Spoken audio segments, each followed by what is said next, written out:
허물의 사함을 받고 자기의 죄가 가려진 자는 복이 있도다. 마음에 간사함이 없고 여호와께 정죄를 당하지 아니하는 자는 복이 있도다. 내가 입을 열지 아니할 때에 종일 신음함으로 내 뼈가 쇠하였도다. 주의 손이 주야로 나를 누르시오니 내 진액이 빠져서 여름 가뭄의 마름같이 되었나이다. 내가 이르기를 내 허물을 여호와께 자복하리라 하고 주께 내 죄를 아뢰고 내 죄악을 숨기지 아니하였더니 곧 주께서 내 죄악을 사하셨나이다.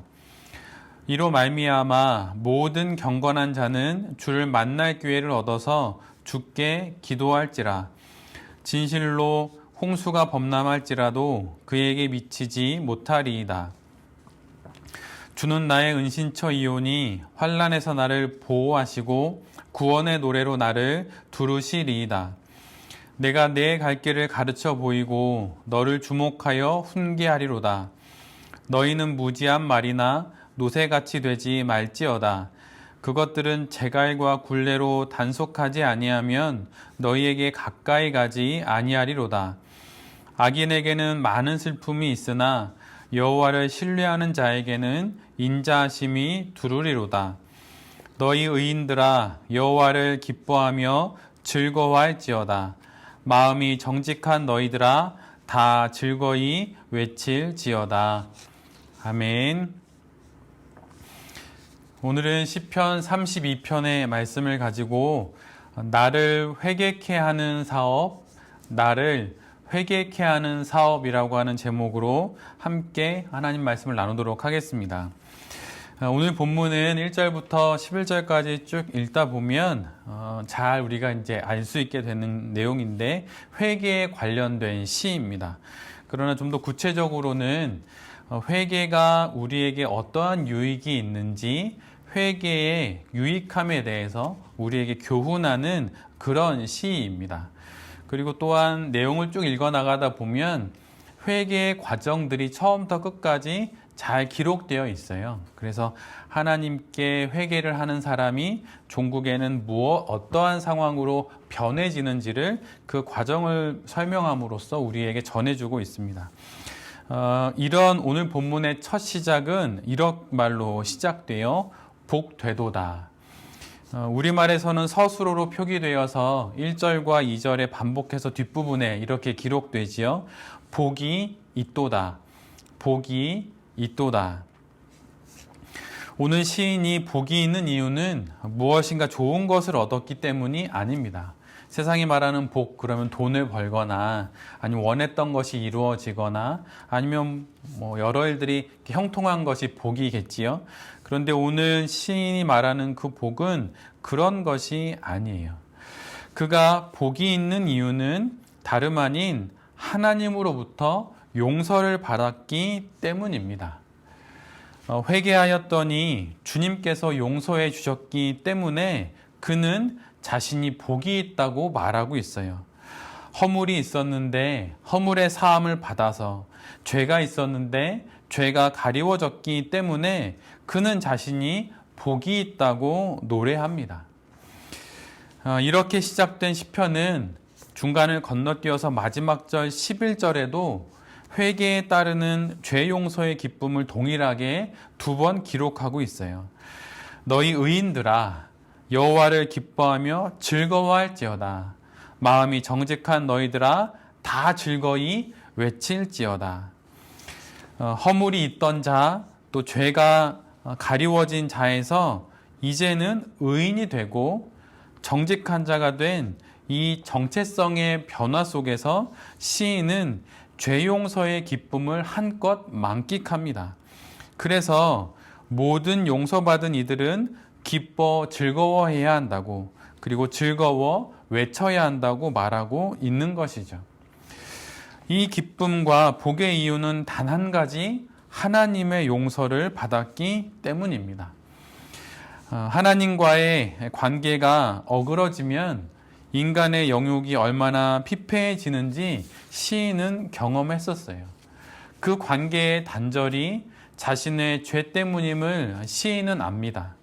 그래서 그는 하나님께 용서를 구했지요. 하나님께 회개를 했습니다. 그런데 감사하게도 하나님께서 그를 용서하십니다. 다시 회복된 하나님의 관계가 시인에게는 세상 그 어떤 복보다도, 세상 그 어떤 기쁨보다도 큰 복이었고 큰 기쁨이었어요.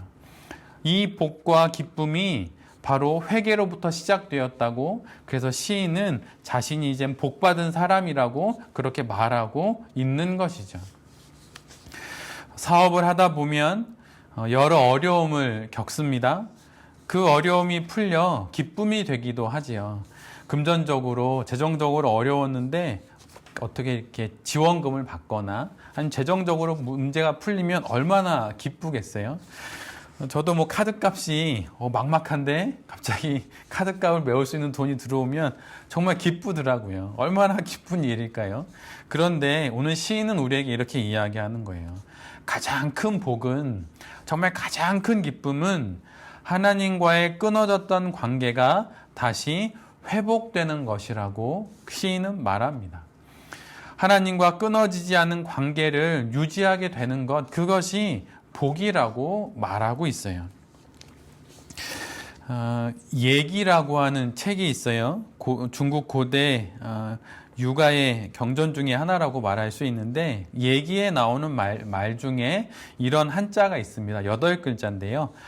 발이부중 반구재기. 좀 낯설은 말인데, 발이부중 반구재기라고 하는 말이 예기에 나옵니다. 그런데 이것은 예기 안에 있는 그 내용 중에 집궁제원칙이라고 하는 내용 중에 나오는 세 번째 원칙에 해당이 돼요. 근데 집궁제원칙이라고 하는 건 뭐냐면, 활을 쏠 때 기억해야 할 4가지 원칙을 말하는 것입니다. 근데 그 중에 세 번째 원칙이 바로 발이부중 반구재기라고 해요. 그런데 이 말의 뜻이 뭐냐면, 만약 어느 누군가가 활을 쏘았는데 그 활을 쏘아서 어떤 목표물에 맞히지 못하면 자신을 돌아보아야 한다는 바로 그런 뜻입니다. 기독교로 가지고 들어오면 자기 성찰이라고 할 수 있겠지요.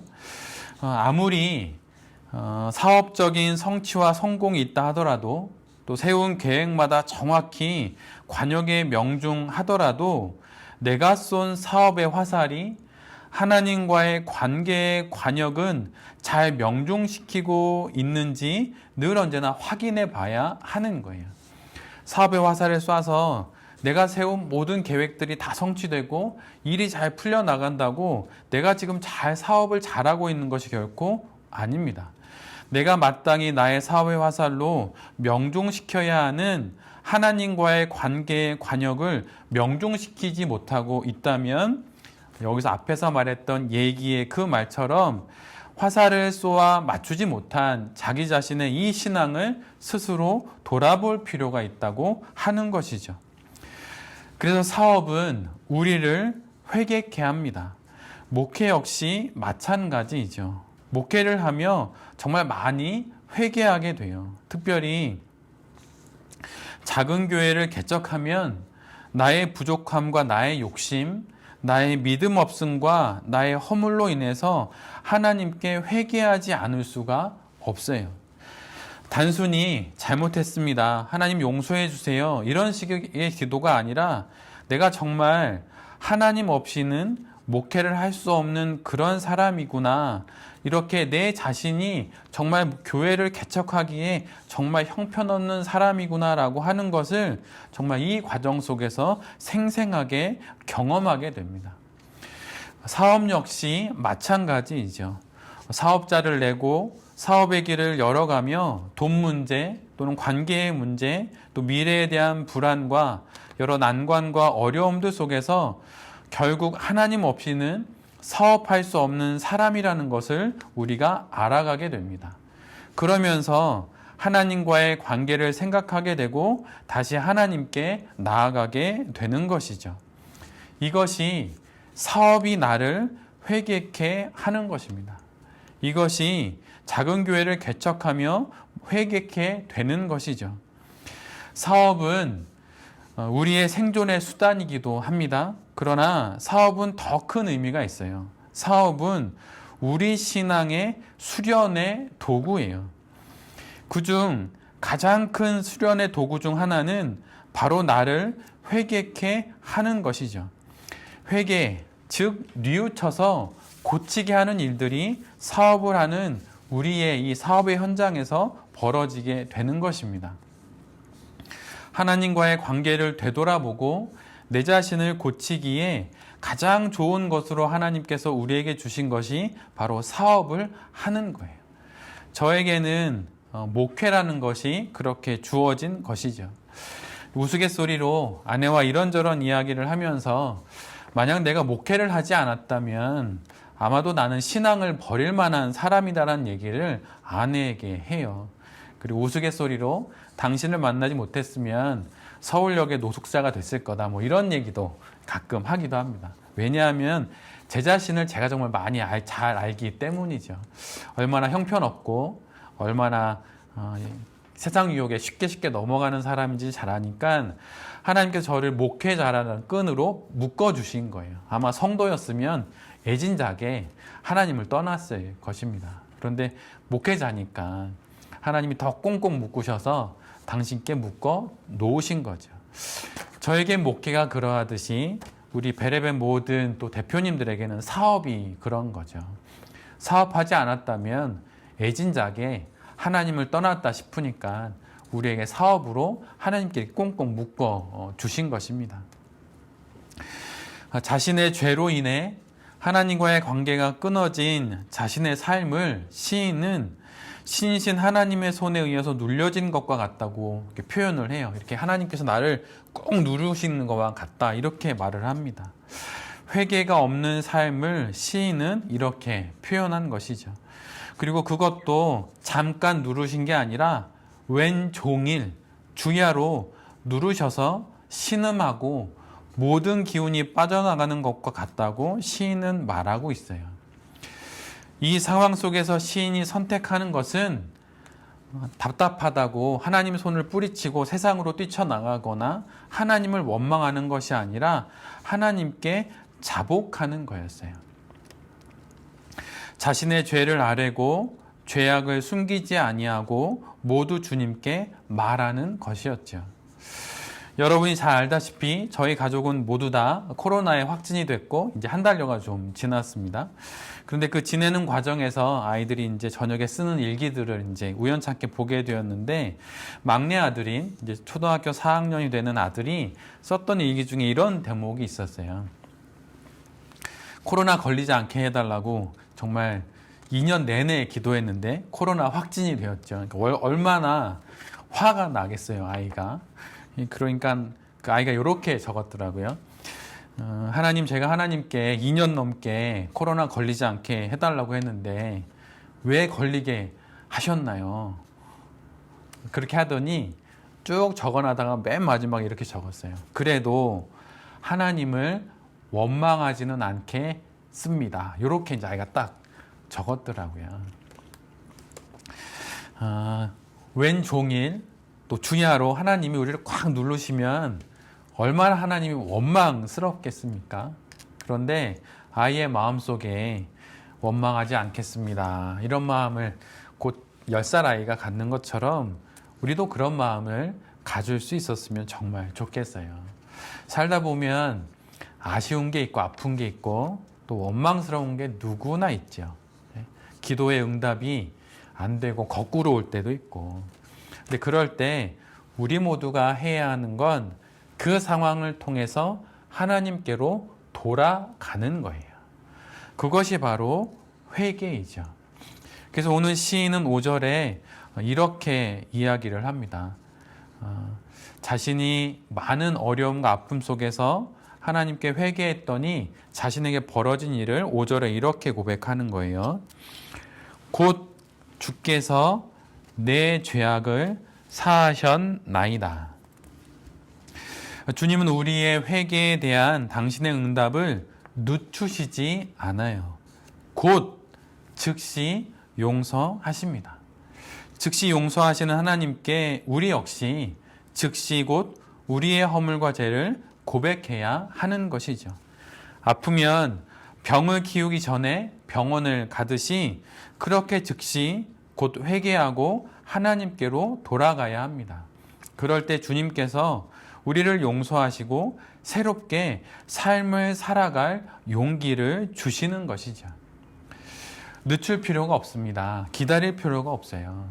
만약에 하나님으로부터 내가 너무 멀리 떨어져 있다면 그 자리에서 돌아서서 하나님께로 가면 됩니다. 그러면 하나님이 늘 언제나 우리를 기다리고 계시죠.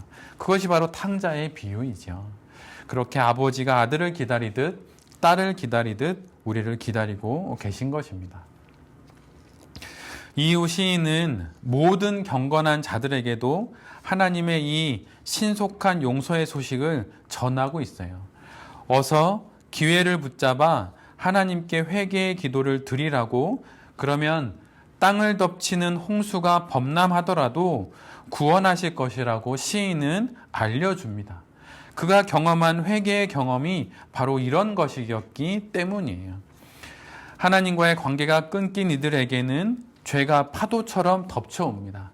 하나님과 끊어지니 뭔가 세상을 내 맘대로 살아갈 수 있는 게 아니라 이젠 죄의 파도가 나를 덮치는 거예요. 숨을 쉴 수가 없습니다.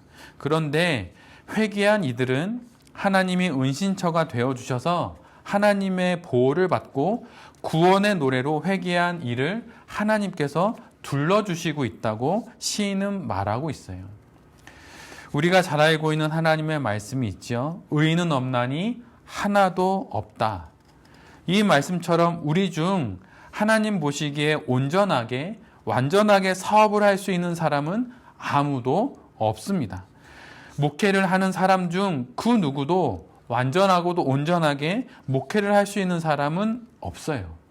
그러기에 우리 모두는 늘 회개해야 하는 것이죠. 사업의 모든 상황들을 통하여서, 목회의 모든 경우들을 통하여서 늘 회개해야 하는 것입니다. 늘 하나님과의 관계의 끈이 잘 유지되고 있는지 살펴봐야 하는 거예요. 9절의 말씀처럼 회개를 알지 못하는 무지한 말이나 고집센 노새와 같이 되지 말고 여호와를 신뢰하는 자가 되어서 사업을 해 나가야 합니다. 이렇게 회개하고 여호와를 신뢰하는 자들을 오늘 본문은 의인이라고 말하고 있어요. 이 말은 우리가 사업을 하면서 하나님께 돌아가면 더더욱 의로운 사람이 될 수 있다고 말하는 거예요. 우리를 더 거룩하게 하는 성화의 도구가 무엇일까요? 그것은 바로 사업이에요. 이 세상에서 하나님의 식과 법으로 사업을 하면서 얼마나 많은 경우들을 만납니까? 얼마나 많은 어려움을 만나고 얼마나 많은 눈물을 흘리게 되나요? 그럴 때 하나님께 돌아가고 하나님께 회개함으로 우리가 사업을 통하여서 의인이 되어갈 수 있는 것입니다. 모든 경우를 겪고 돌아가야 할 곳은 결국 하나님뿐이에요. 후회스러운 그 당시 그 상황이 아니라 하나님입니다. 그리고 이것이 곧 회개이죠. 이것을 우리가 사업을 하면서 경험하는 거예요. 그래서 사업의 연수가 길어지고 많아지는데 내가 하나님의 곁으로 다가가는 발걸음들이 깊어지지 못하면 사업을 잘 못하고 있는 거예요. 그러나 비록 사업이 좀 더디고 사업이 좀 어려워도 내가 하나님께 나아가는 발걸음이 더 많이 깊어졌다면 여러분 사업을 잘하고 있는 것입니다.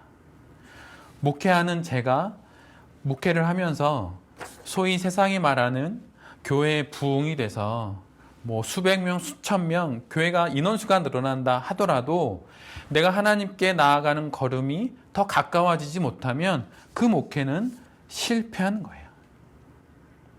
그러기에 우리가 하고 있는 사업이, 우리가 하고 있는 이 목회가 우리로 하여금 회개케 하는 하나님이 주신 은혜의 방편이라고 하는 것을 우리 모두가 반드시 기억해야 합니다. 이미 지나버린 갈 수 없는 길에 대한 후회는 그만두고 갈 수 있는 길을 걸으며 날마다 회개하며 하나님께로 돌아가는 베레베 모든 대표님들이 되시기를 간절히 빕니다. 이제 다시 사업을 시작합니다. 이번 한 주간 또 여러 일들이 있고 국가적으로도 중요한 일이 있고 또 세계적으로도 여러 전쟁의 소식들도 있지요. 그러나 그 모든 일들과 소식들 가운데 사업을 하는 우리 모든 베레베 대표님들이 모든 순간과 모든 사건들을 회개의 기회로 삼으셔서 하나님께로 더 가까이 나아가는 그런 모든 대표님들이 되시기를 간절히 빕니다. 뉘우쳐 돌이켜서 하나님과의 더 깊은 관계로 나아감으로 하나님으로부터 착하고 충성된 종이었다는 그 말을 듣는 우리 모두가 되기를 정말 간절히 빕니다. 그래서 나를 회개케 하는 사업을 통해 결국 사업을 넘어서 하나님과의 관계를 인생의 마지막에 남기는, 이 땅에 남기는 베렘의 모든 대표님들과 사업들, 그리고 제 자신과 제가 하는 목회가 될 수 있기를 간절히 기도드립니다. 아멘.